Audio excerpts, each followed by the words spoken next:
Bharatiya Janata party के लिए दिल्ली और दूर होने जा रही है, क्योंकि इंडिया गठबंधन की बैठक में 13 और नए राजनीतिक दल हिस्सा लेने जा रहे हैं। जी हां, इंडिया गठबंधन की तीसरी बैठक होने वाली है। देश की आर्थिक राजधानी मुंबई में। देश की राजनीति के लिहाज से मुंबई का बड़ा रोल है। इसलिए नहीं कि मुंबई में 48 लोकसभा की सीटें हैं। उत्तर प्रदेश के बाद देश का सबसे बड़ा सूबा है उत्तर प्रदेश। लोकसभा सीटों की संख्या के मामले में 80 लोकसभा की सीटें उत्तर प्रदेश में हैं। और दूसरे नंबर पर कौन है? तो दूसरे नंबर पर महाराष्ट्र है। वो महाराष्ट्र जहां से लोकसभा की 48 सीटें आती हैं। वो महाराष्ट्र जिस देश में जिसने सियासी उलटफेर का, सियासी उठापटक का सबसे ज्यादा और सबसे बड़ा उदाहरण पेश किया है। और जानबूझकर इंडिया गठबंधन ने मुंबई को अपनी तीसरी बैठक के लिए चुना है। आप समझिए, इंडिया गठबंधन की जो बैठक हो रही है उसकी राजनीति और उसके पीछे की रणनीति को समझिए। पटना में पहली बैठक क्यों होती है, बेंगलुरु में दूसरी बैठक क्यों होती है और फिर मुंबई में तीसरी बैठक क्यों होने जा रही है? इसके बड़े राजनीतिक मायने हैं। जिस बिहार से इस इंडिया गठबंधन की शुरुआत हुई वहां लोकसभा की 40 सीटें हैं। जिस कर्नाटक से इंडिया गठबंधन की दूसरी बैठक होती है, जिस कर्नाटक से इंडिया गठबंधन का नामकरण होता है, वहां पर 28 लोकसभा की सीटें हैं। लेकिन पूरे दक्षिण भारत में लोकसभा की 130 सीटें हैं और इन 130 सीटों को साधने की कवायद है जो बेंगलुरु में हुई बैठक और तीसरी बैठक मुंबई में। खैर, आपको बता देते हैं कि 13 नए राजनीतिक दल इसमें शामिल होने जा रहे हैं। और वो दल कहां के होंगे? तो वो दल होंगे महाराष्ट्र की राजनीति से जुड़े हुए दल। आपको बता दें कि ऐसा नहीं है कि एनडीए गठबंधन की तरह नाम गिनाने के लिए इंडिया गठबंधन जो है अपने गठबंधन का, अपने सहयोगियों के नाम का और गिनती का ऐलान कर रहा है।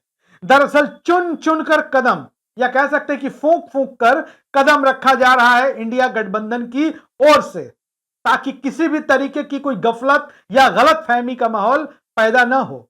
अब आपको बता दें कि मुंबई में जो बैठक होने जा रही है वो उसके आयोजक या उसके मेजबान के तौर पर महाविकास अघाड़ी को देखा जा रहा है।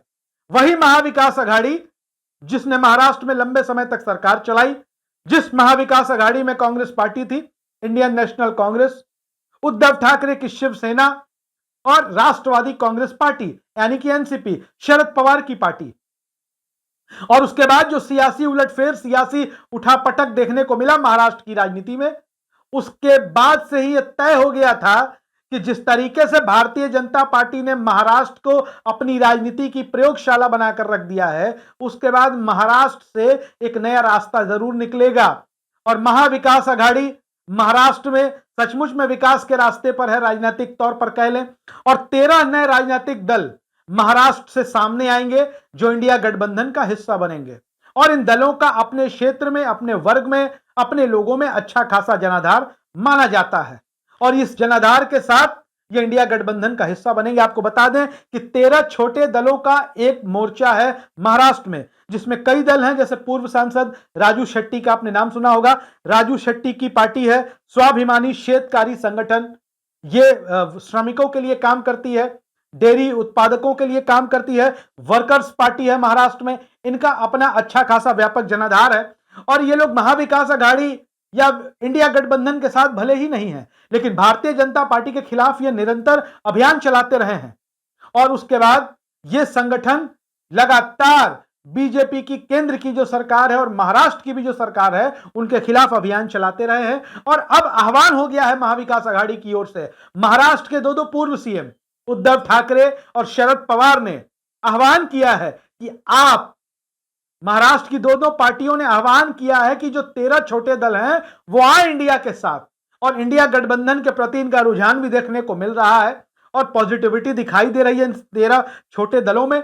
और 31 अगस्त से 1 सितंबर तक इंडिया मीट के नाम से जो महाराष्ट्र में गठबंधन की, इंडिया की जो बैठक होने जा रही है, उसमें 13 नए राजनीतिक दल आपको जुड़ते हुए दिखाई देंगे। और ये 13 नए राजनीतिक दल जुड़ते हैं तो इंडिया गठबंधन को, इंडिया को मजबूती मिलेगी और भारतीय जनता पार्टी के लिए दिल्ली उतनी ही दूर होती जाएगी। वीडियो अच्छा लगे शेयर करिए, अपनी राय जरूर लिखिए। धन्यवाद।